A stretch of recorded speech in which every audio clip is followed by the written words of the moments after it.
Hi everyone, I'm Julie from Leaf People Skincare. I'm the owner, manufacturer, and herbalist behind the line of organic skincare products that we make in-house here in the Rocky Mountains of Colorado. And today I'm bringing our first educational video out to you guys, and we are going to cover the medicinal properties of common culinary herbs. This topic really excites me because culinary herbs are so accessible and such a great plant medicine. Very strong, very effective, and very family friendly. So today we're going to talk about basil, a few different types, oregano, thyme, rosemary, I have my little friend here, and peppermint, and marjoram. Can't forget that one of my favorites. These plants are all from the same botanical family, the Lamiaceae family. And this is a really interesting family of botanicals. It's been around for over 5,000 years, and these plants have managed to travel and assert themselves all over the world. And I always find that looking into the properties of the plant family is very interesting. I love to see how they adapt, how they learn to go to different places and thrive, become part of the culture, part of the community, part of people's eating habits, medicinal habits. They also become very involved in the spiritual activities of different cultures, and the Lamiaceae family has really been able to do this quite successfully. You can find them everywhere. They grow in all different types of soil, different water conditions, in terms of needing a lot of water or a little water, living in good soil or sandy soil. They are just really, really very versatile. And I also love that we have them around us all the time. We see them in grocery stores, we eat them when we go to restaurants and have them on our favorite meals, and the best part is we can actually grow them at home. We're going to discuss just their medicinal properties. I'm not going to get too much into the nutritive properties, although these plants also offer a wide array of vitamins and nutrients and different minerals, so they're very healthy that way. But today we're really just going to discuss the medicinal properties. One great thing to remember about these different botanicals is that they are all water soluble. And this is a really important point. This means that their medicinal properties can be drawn out with just water, so that you can make a cup of tea and be able to access all their medicinal aspects. It also means that they're easily eliminated from the body, so you don't have to worry about any kind of buildup or toxicity levels, and this makes them a really great class of botanical medicine for the whole family. So they're very safe and very easy to get the botanical medicine out of the plants. We'll talk a little bit about typical tea dosing. So if you're just on a maintenance dose of tea, 1 cup a day will be plenty, and we'll get into some tea recipes and other things as we talk about specific botanicals, but I just want to cover a little bit about teas right now. So 1 cup of tea a day is a good maintenance dose if you're not really trying to correct anything too severe. And then if you have a cold or a cough, or you've got some a fever, your nervous system is a little bit elevated or too active and you want to calm that down, or you want to address any of the medicinal properties that these plants cover, then you could go up to 4 cups of tea a day. And a typical amount, of plant to water is 1 ounce herb to 32 ounces of boiling water. You would put that into a jar. Dry herb in the jar, fill it up with the boiling water, cap it, and then let it cool and drink it after it's been cooled. You'll strain first, of course, and then drink it after it's cooled naturally, and that will give about the correct amount of time for steeping. You can also take these plants and just add them to cold water. Like if you get a whole pitcher of cold water, you could add some rosemary and peppermint and a little basil to that and make like a scented water. It's not a full infusion, but really fun thing to add to dinner parties, to add a nice flavored water to your meal. and it's something fun that guests usually really enjoy. One thing I want to cover before we get started also is that these plants are for treating kind of general issues, common cold, some flu symptoms, stress on the nervous system, some inflammation.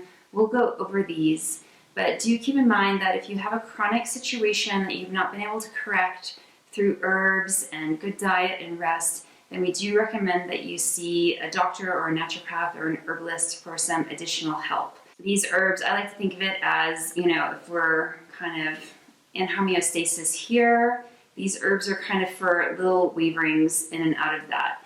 But if you have something really dramatic happening, then you'll still want to see a healthcare practitioner, and you can still integrate these herbs into your treatment, but you might want some more specific guidance. So with that, let's dive into some plants. Firstly, we're going to talk about basil, OCIMUM basilicum, and basil is truly the archetype of a great healing plant.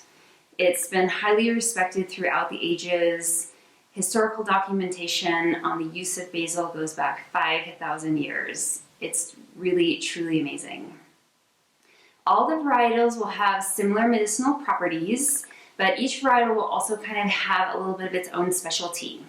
And you'll see that even as we go through the different plants in this talk, they'll kind of in some ways seem like they treat a lot of similar things, but then as we go through, I'll try to point out some of the special things that are really particular to that plant. But in a way, they are somewhat interchangeable, so you'll see that as we go on. Basil is a great anti-inflammatory herb. It's naturally calming and cooling, perfect thing to take when you're having a fever or a cold with a fever, to make a nice cup of basil tea, add some extra fresh chopped basil to whatever it is that you might be eating, but try to get that basil in because it's going to really calm down any heat in the body and any inflammation in the body. It's just going to cool everything down. It also means that it's a perfect summer herb, which makes growing it in the summertime super fun because you can just add it to almost any dish. And basil you want to definitely use in things that are not cooked a lot, cooked less, or not cooked at all. So perfect for salads, for green salads, pasta salads, salad dressings, pesto, that you add at the very end of a pasta dish, so you're really just getting that fresh pop of basil, but it hasn't been cooked too much. Basil is an aromatic and a carminative, which means it helps with your digestive system and processing food, reducing gas, just helping the whole digestive system work properly. It also helps that your bodily functions regulate, your more physiological bodily functions regulate. So it's an alterative. It has antidepressant properties. It's fever reducing, like we spoke about. It calms our nervous system and kind of tones our nervous system to keep that in check. It's a great circulatory stimulant, and it has naturally occurring antimicrobial and antifungal properties. And this is talking about the whole class of basils. All the different types of basils will have these properties. We'll get into the specific ones next. Internally, it's a great herb to take for, colds, fever, flus, cough, sinus issues, constipation, headaches. Has some great anti-ulcer properties. So if you're dealing with some ulcer conditions, it's a good one to integrate into your diet, both as a whole food and as a tea. Topically, you can infuse basil into oils, water, which we already talked about, but also into oil. And it's a great one to combine with garlic and mullein if you need to make an ear oil, which is really nice for kids, who are more prone to earaches, or even swimmers.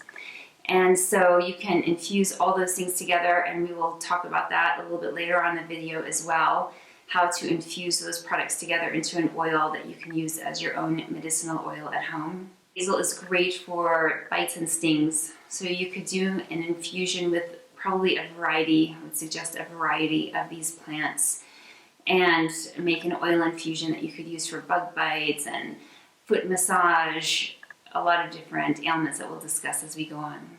In traditional Chinese medicine, basil is also commonly used, and in that modality of medicine. It's used for increasing circulation, relieving menstrual cramps and other menstrual issues, and it's great for infections and paralysis. The essential oil, which we'll cover, we'll touch on the essential oils in each plant also. They have slightly different properties, but very similar. You're never going to find something radically different in terms of the essential oil versus the whole plant. So they each have their benefit in use, and they are similar, but there are a few differences. So we'll discuss that as well. But the essential oil of basil is an excellent nerve tonic for fatigue and exhaustion. So a good one to think about when you're working at the computer, or you have a long drive, or you're just on a heavy work schedule. Basil is an excellent aromatherapy to work into your aromatherapy regime. It strengthens the mind, it increases your concentration, and it's also a great adrenal cortex stimulant. So it will really help mediate your stress response and keep you balanced. So we are going to start with sweet basil, one of my favorites. And this is of European descent. You are going to find also that the type of basil, where it's from is kind of what cuisine it goes best with. So basil will go best with different European dishes.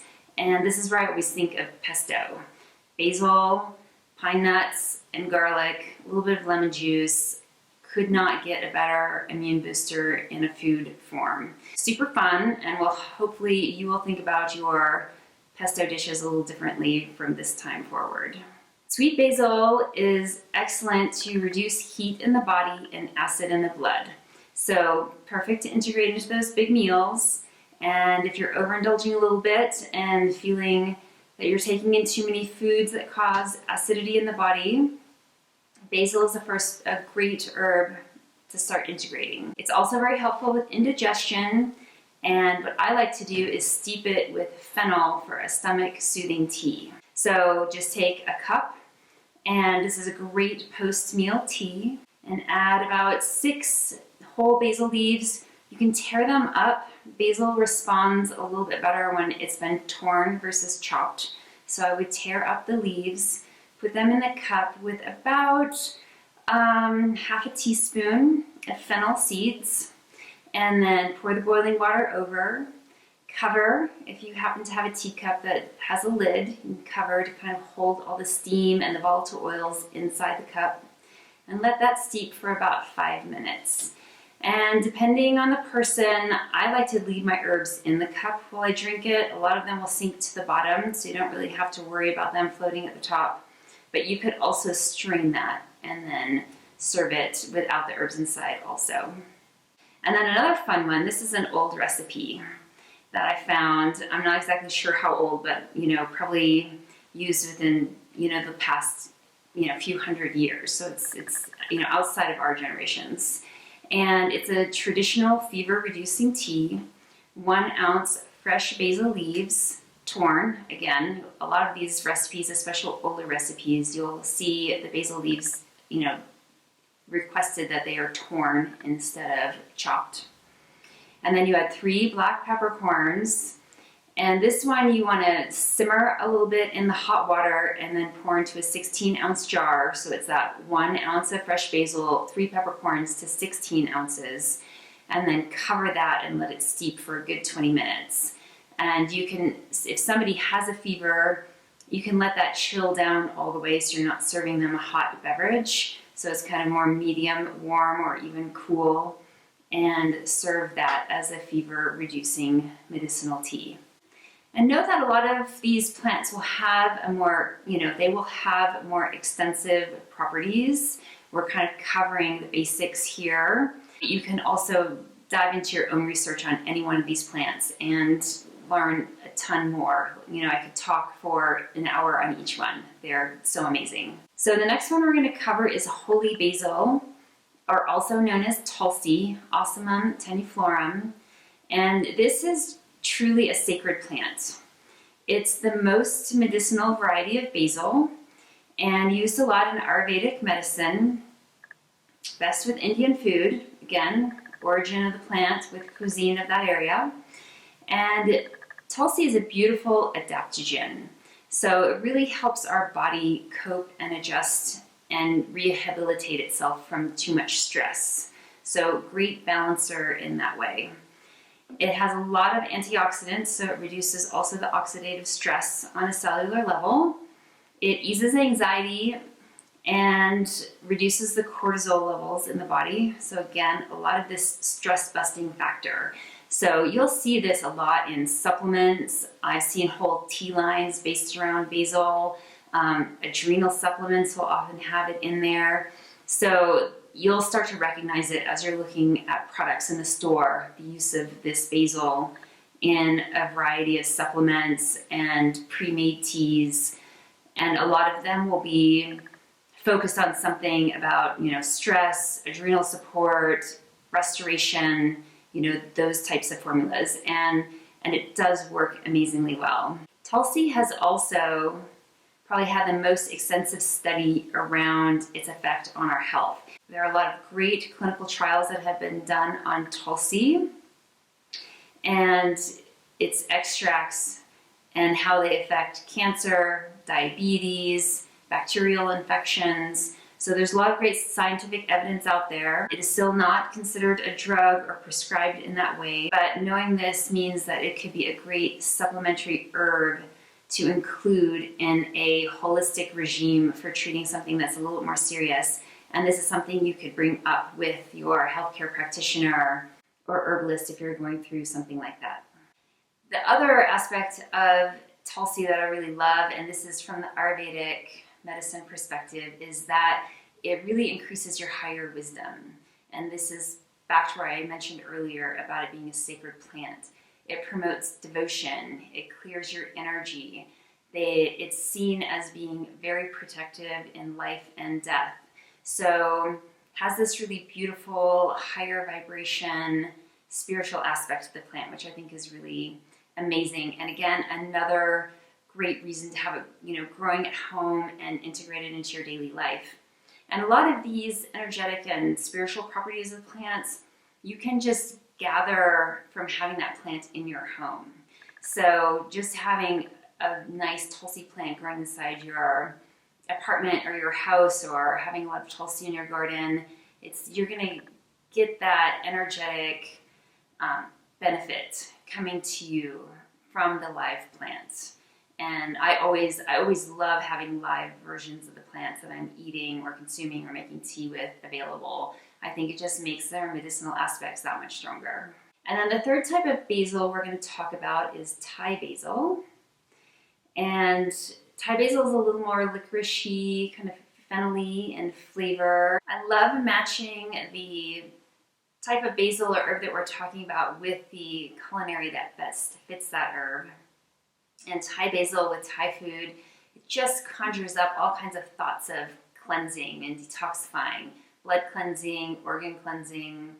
And Thai food, when you think about it, it has so many pH balancing and cleansing aspects with the chilies, the ginger, the Thai basil, the citrus, and so it's just a really wonderful detoxifying basil, and I see that a little bit as the highlight of this particular type of basil.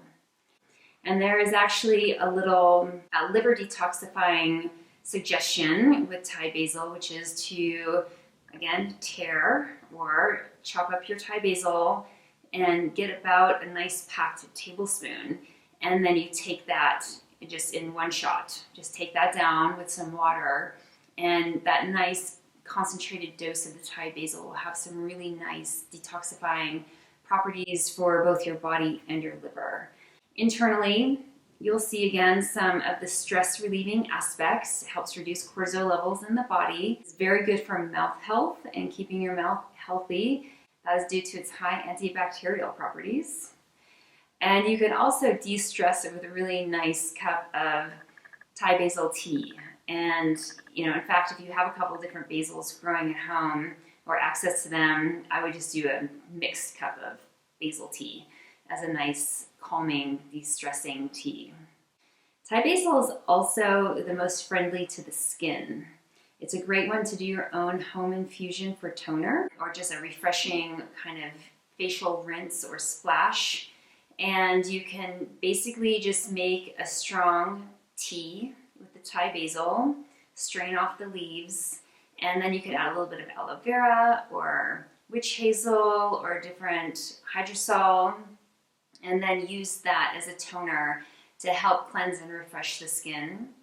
If you do this at home, definitely just do small amounts at once, because if you want to keep it for a longer period of time, you will have to use some sort of preservative. But a formula like that should work well in the fridge for 3 to 4 days. And the Thai basil is great for balancing combination skin. If you have combination skin, or maybe it's the change of seasons where your skin is acting up a little bit more, then that would be the perfect time to tie in the Thai basil. Next, we're going to talk about thyme, THYMUS vulgaris, another one of my favorite plants. You'll probably hear me say this each time. Thyme is a very powerful medicinal plant. It's a carminative, so it helps with digestion. It's antimicrobial, antispasmodic, which helps soothe muscles in our body.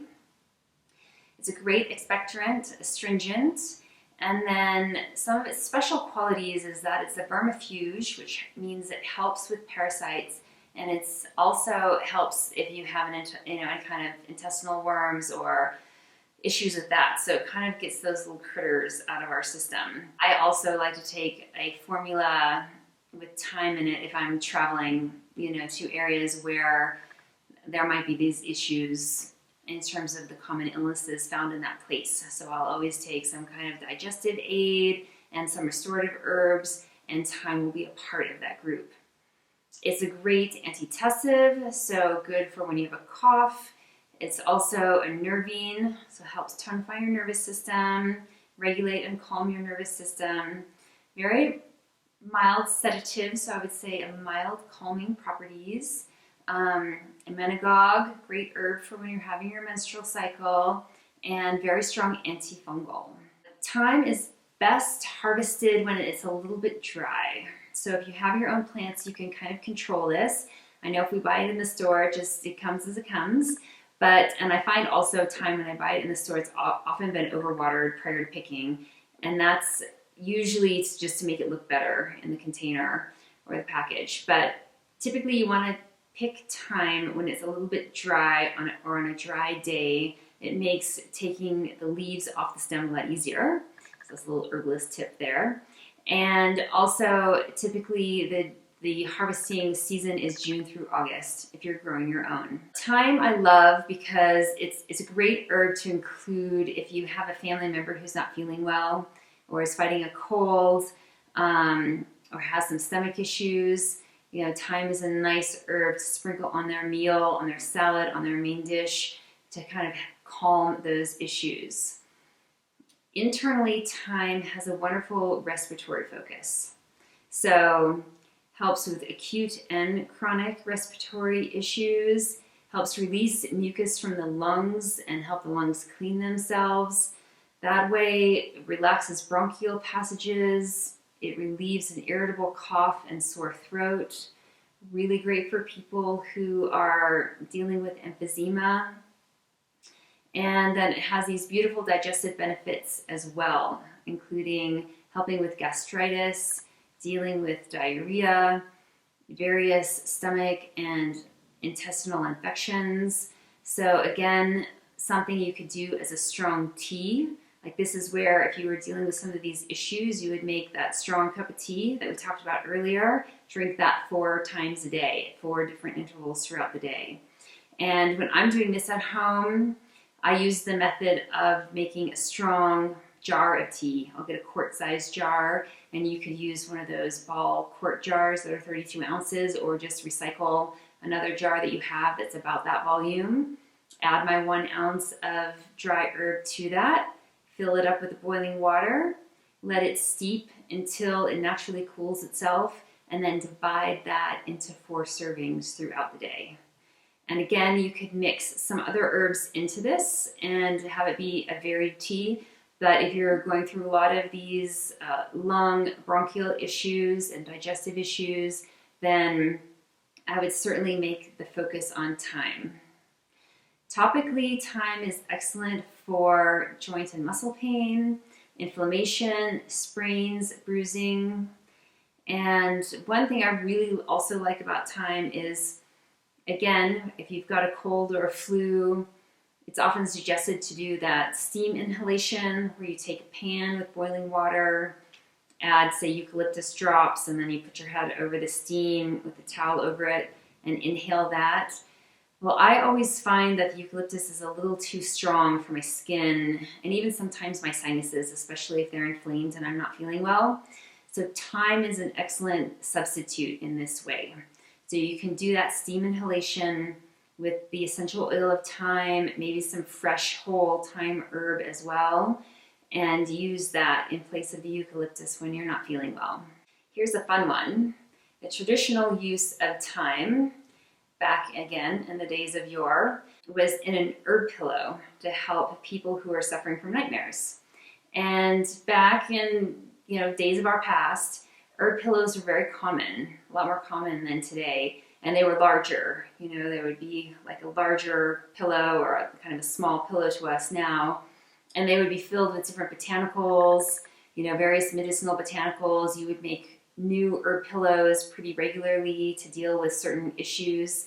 And thyme is excellent for nightmares, so that might be an herb you put in if you're suffering from not sleeping well because of that. But you could also add herbs for like finding a spouse or getting rid of bad spirits. A lot of times they also included a lot of anti-parasitic or bug repelling properties because the bedding was made out of more natural materials, so you wanted to keep any kind of insects out of your bed as well. So you would formulate your herb pillow including those types of plants also. But the herb pillows, when you read stories about all the different types of herb pillows made back then, it's super fun. They had them for everything. Next, we're going to talk about thyme essential oil. This is a very powerful, very antibacterial essential oil. It's great for so many things. But before we get into its properties, I want to talk about how to dilute an essential oil into a carrier oil for you to use at home. You do not want to put any of these essential oils directly on the skin. They're just too strong. So what you need to do is you need to dilute them down into a carrier oil. So that means you're going to add it to olive oil, sesame, sunflower. Here I have a sweet almond oil in this beaker. We have 2 ounces in here, and we're going to make 3 different dilution levels so you can see how that's done. And the first one will be for large areas of the body, the second one will be for smaller areas of the body, and the third will be to spot treat areas on the body, like little spots like bug bites or little scratches, breakouts, things like that. And the dilution levels that we're looking at here are 1%, 2%, and 3% for each of those categories. And an easy way to measure out the correct dilution of the essential oil to the carrier oil on a per ounce basis is just remember 6 drops per ounce equals 1%.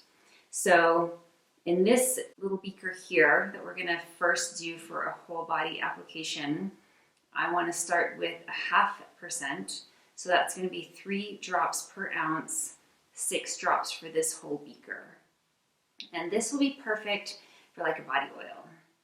And then now we're going to step it up to do something that would be for the chest and neck area. Then we will go with 12 drops per ounce. That is a 2% dilution, and that's going to be 24 drops for this whole beaker. And remember, when you're making these oil blends at home, you can mix it up. You can add some of the other herbs that we talk about today. Maybe you have lavender on hand that you like. You want to add some of that in. That's fine. You can mix. Just stay within these quantities. And then we're going to go up to a 3% dilution, which is 18 drops per ounce, which would be 36 drops for this 2-ounce beaker of sweet almond oil. And this is literally just for spot treating issues that are coming up at that moment. So back to the thyme essential oil and its properties. It's very antibacterial. A light concentration can be good for breakouts and acne. So like we just talked about, you could add a couple drops to that Thai basil toner that you made, that we just talked about.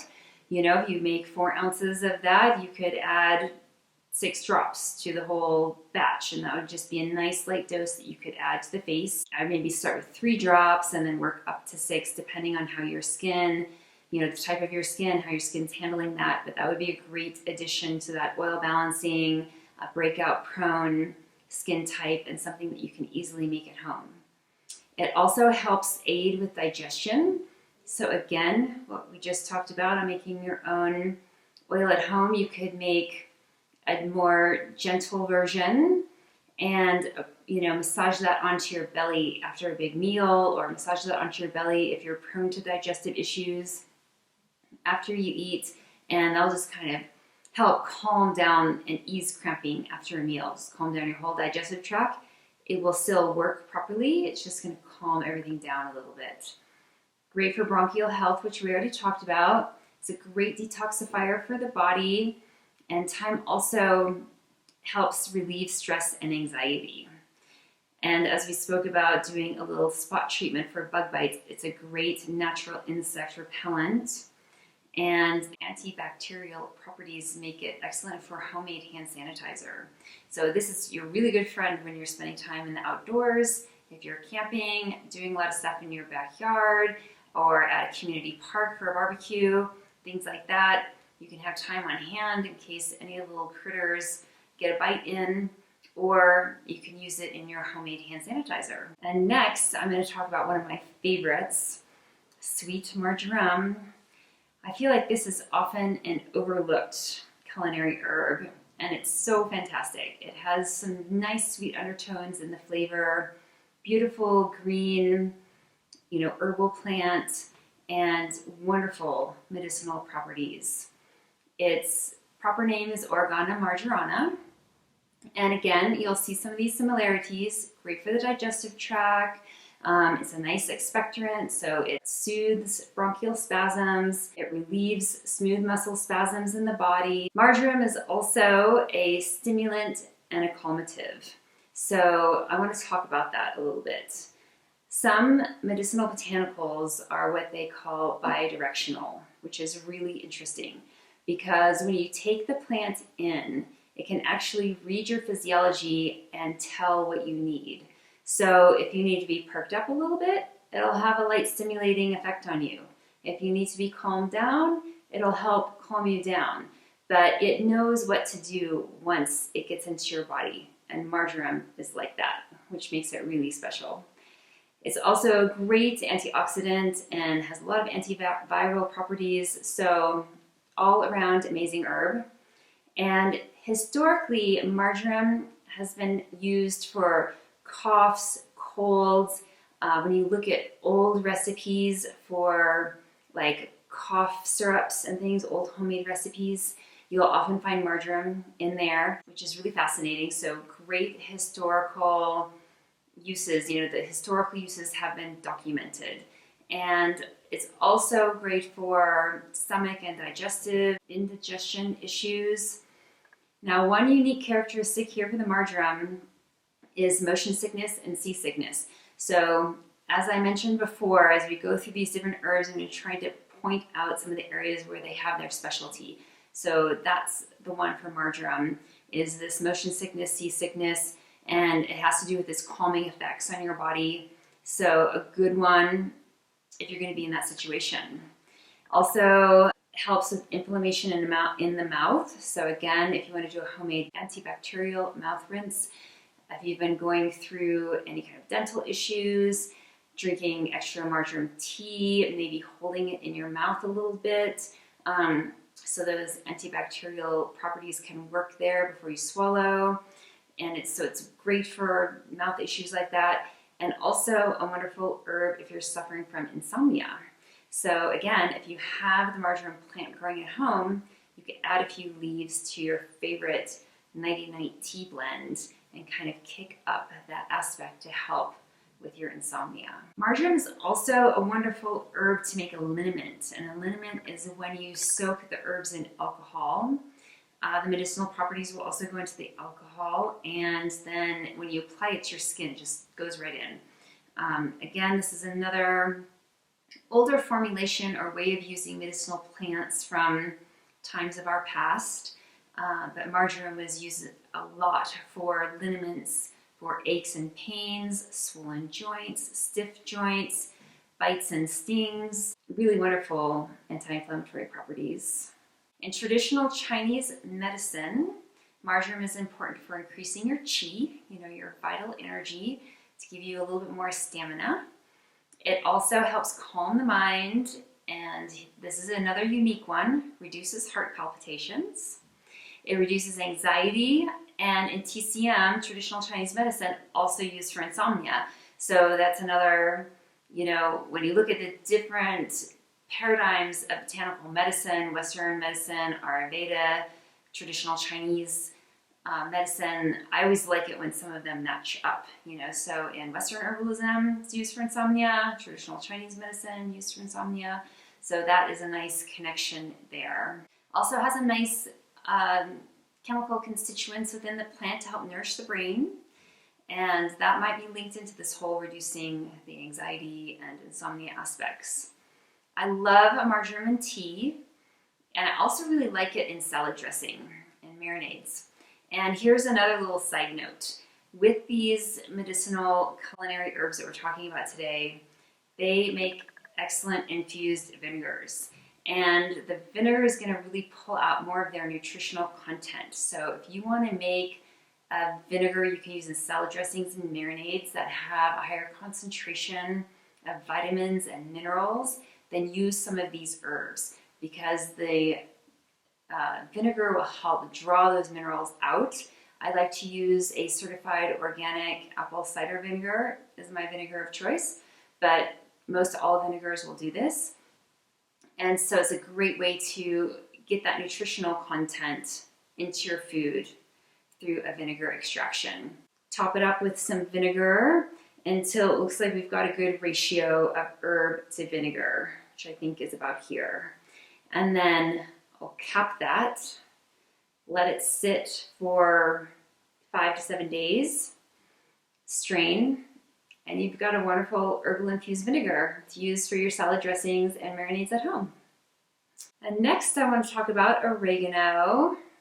When I hear oregano, I just automatically think of pizza. Oregano's official botanical name is OREGANUM vulgare, and again, great for digestion, soothes the bronchial spasms. It's an expectorant. It's a stimulant, so kind of perks you up a little bit. It's a nice nervine. And then here we'll find another unique property for the herb. It's a rubefacient, which means it increases localized blood circulation. So that means if you've got like a bruise or swelling and you're using it topically, it's going to help disperse that. It's going to help disperse that extra liquid. It's going to help bring blood into the area, which will bring more nutrients and things for healing. And so really great ingredient to add to topical formulas for, stiff joints, joint pain, swollen joints, and any swelling from any type of injury, etc. Really good. Again, great antioxidant properties. It's an emmenagogue, so facilitates with any issues with your menstrual cycle. It's a diuretic, so it helps move water, which is great. And internally, this is an interesting thing about oregano, and again, you will see this a lot in supplements, because oregano really helps support a healthy microbial environment in your intestines, but it does not destroy the good microorganisms. So it'll kind of get rid of the bad, help keep the good. You will see it in a lot of formulas that deal with digestive health, and this is why. Very special in that way. And it also helps support a healthy microbial environment throughout your body. It's not just your intestines, but it will help support that in your blood and your other tissues as well. Oregano is another one to add if you want to make a homemade mouth rinse for inflammation of the mouth. And the antibacterial properties will also help keep the mouth really clean. It's great for clearing your bronchial passages. Another great one to integrate for colds, flus, and coughs. Oregano is particularly good for tension headaches. So if you're prone to that, you can integrate a little bit of oregano into a tea. You could take it straight as a cup of oregano tea, maybe with a little bit of honey. Or you could add it to a tea blend that you're already doing for tension headaches. You could also use a little bit of the essential oil for that. And again, great for all your digestive issues, gas, bloating, diarrhea, indigestion, etc. So another one, if your stomach tends to be a little wonky around mealtime, great herb to keep around the house to chop up and just sprinkle on top of your food. And this is a great way to get the oregano in. In historical times, oregano was considered a great clearing food. So clearing negative energy, cleansing your energy. It was also known, in addition to that, to induce peaceful energy. So again, get rid of the bad, keep the good. Just like within the body, it works the same way on an energetic, spiritual level, which is very interesting. Historically, it would be put on the deceased so they could rest in peace. And I think a fun way to integrate this in modern times is, say you're going to a housewarming and you bring a bouquet of flowers for somebody, you could add some of your own sprigs of oregano to it for that, energy cleansing aspect. Add it to different, bouquets, or if you're bringing maybe a meal like a potluck to somebody's house, you could make sure you include fresh oregano in the recipe. Again, for those energy clearing properties, there's a lot of fun ideas and ways to use that even now in modern times. The essential oil is best known for its antifungal and antiviral properties.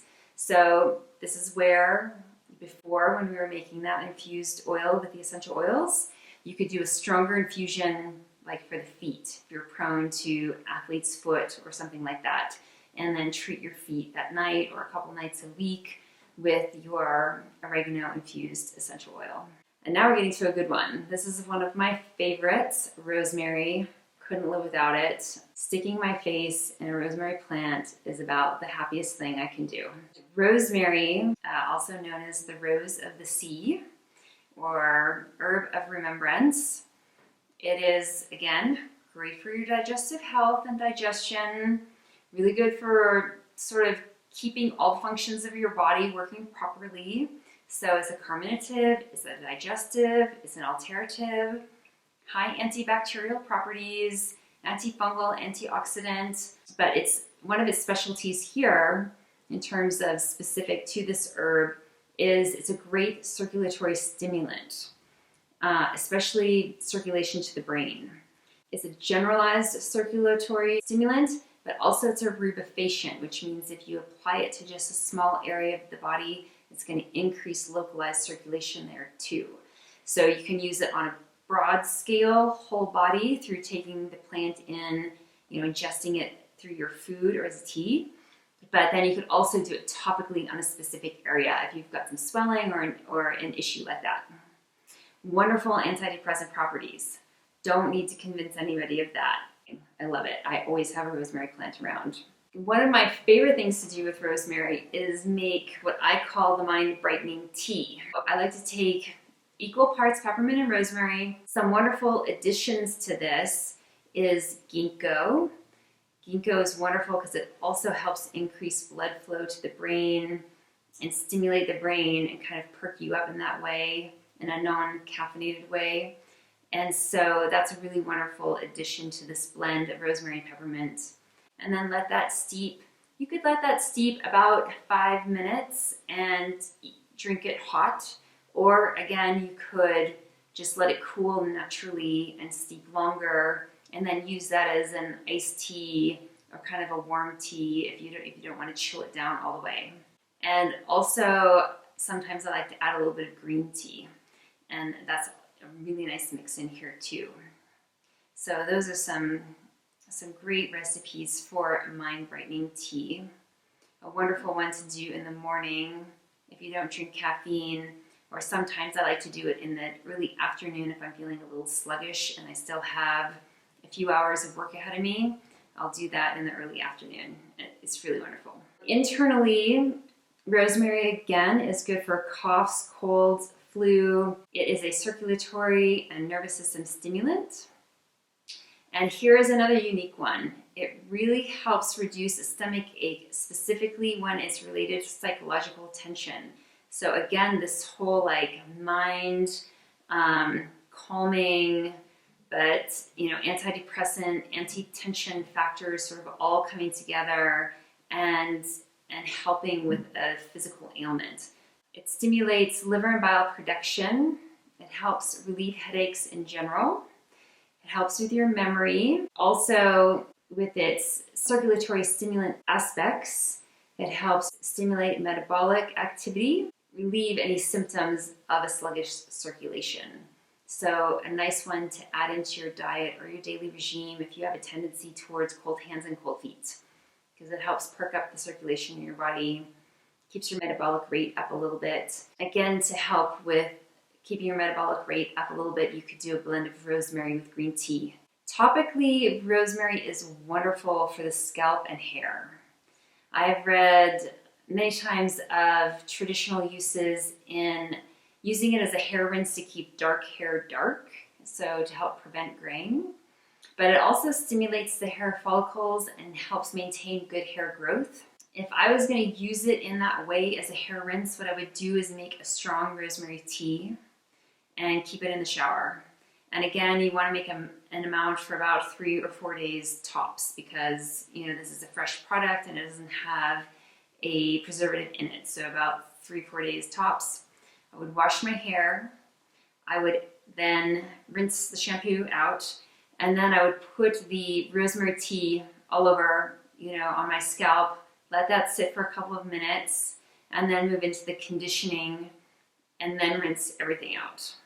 If you don't use conditioner, then you would just let the rosemary tea sit on your scalp for a few minutes while you're, washing your face or something else, and then rinse that off before you get out.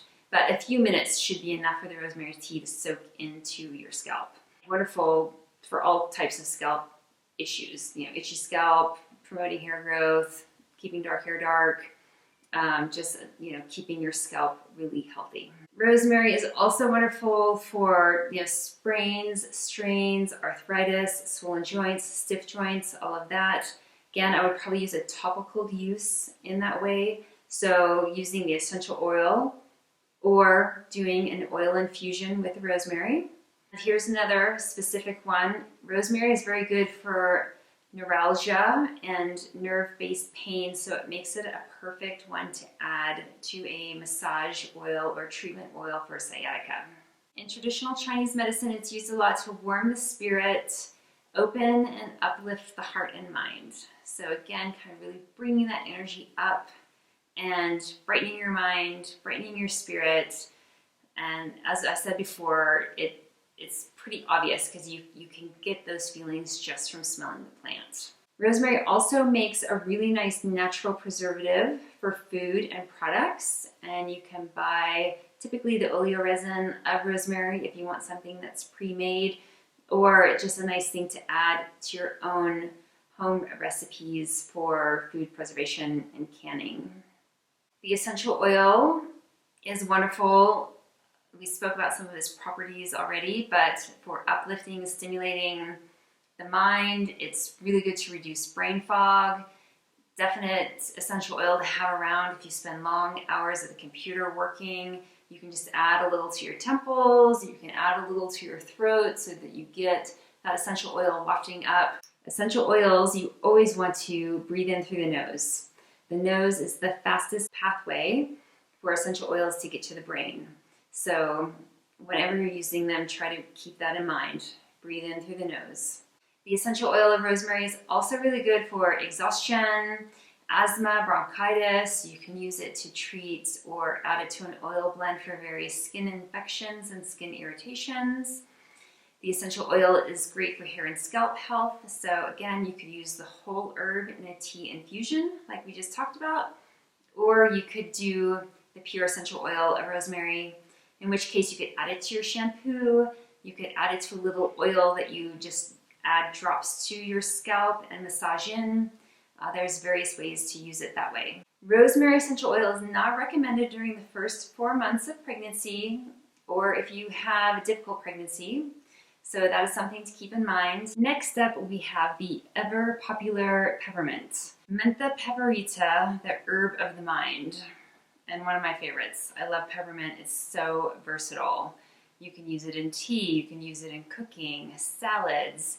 It's wonderful for the whole family. Children can take it, your grandparents can take it.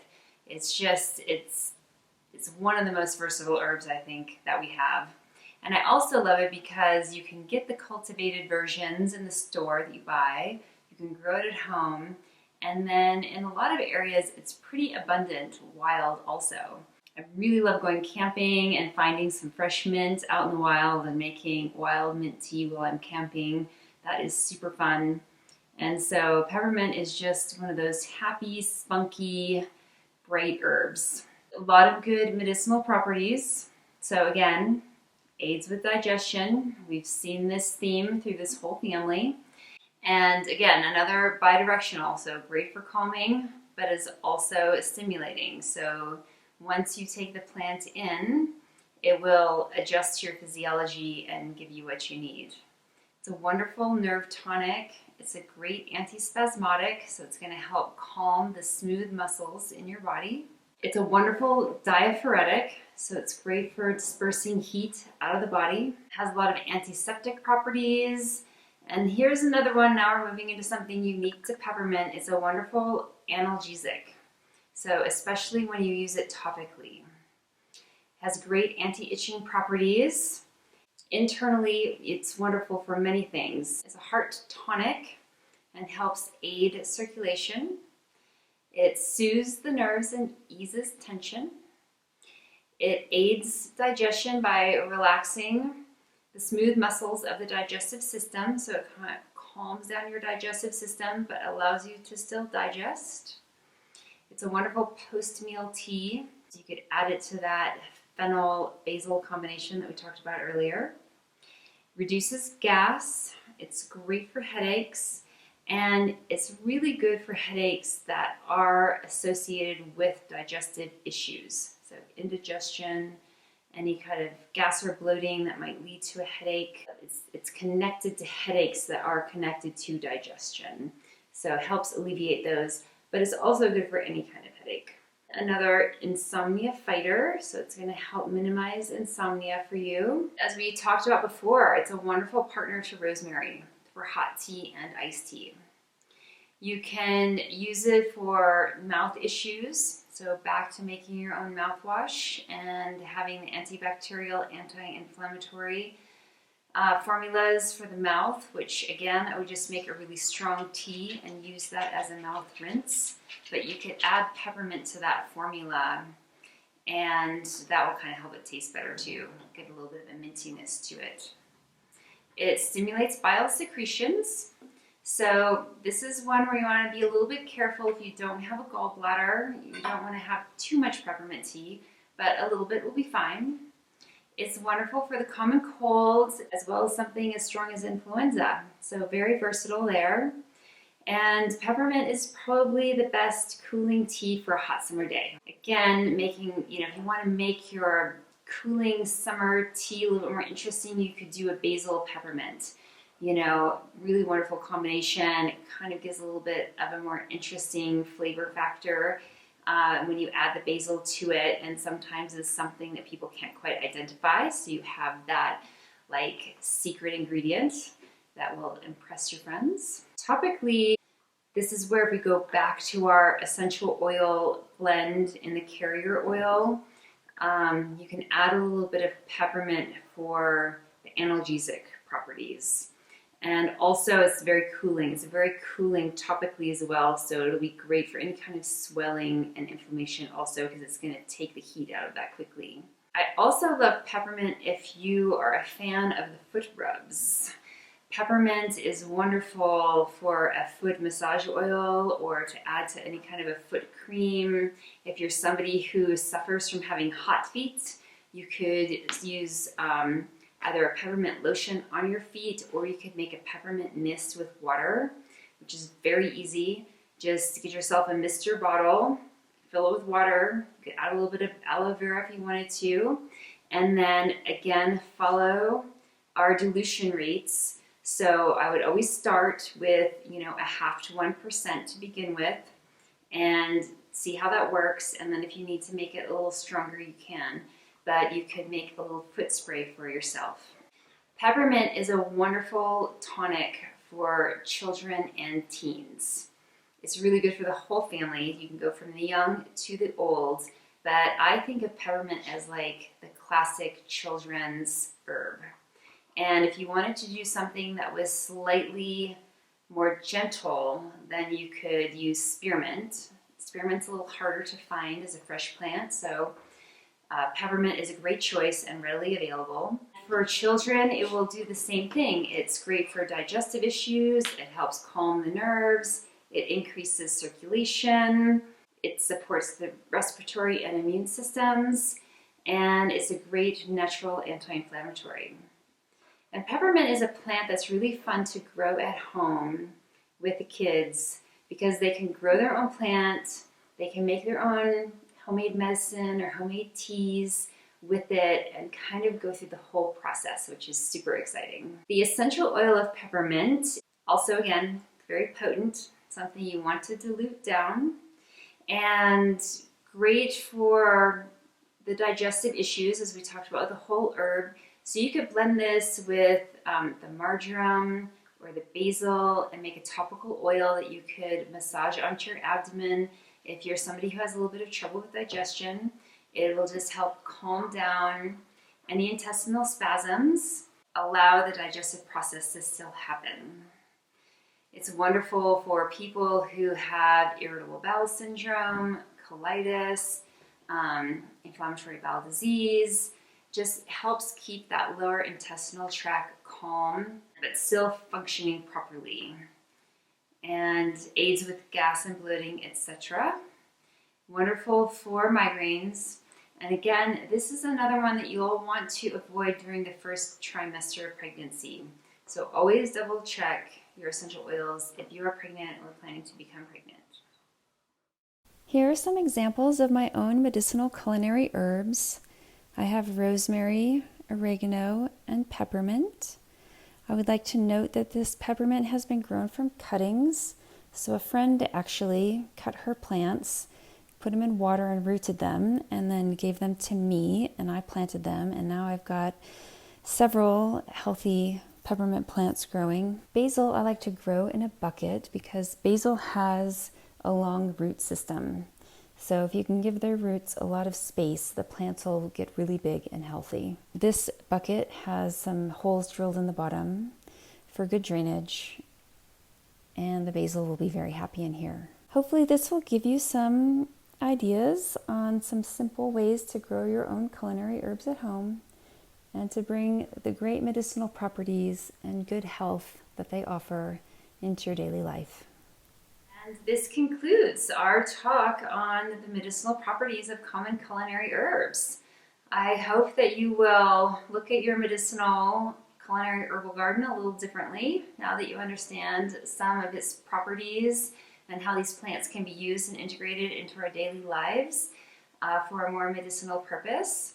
We will have these notes as well as some of the definitions in our blog on our website, so you can always go back and check the recipes that we talked about in this video there. You can also look up some of the definitions in case there are some words that I use that you didn't quite understand the definition of. All of that stuff will be there.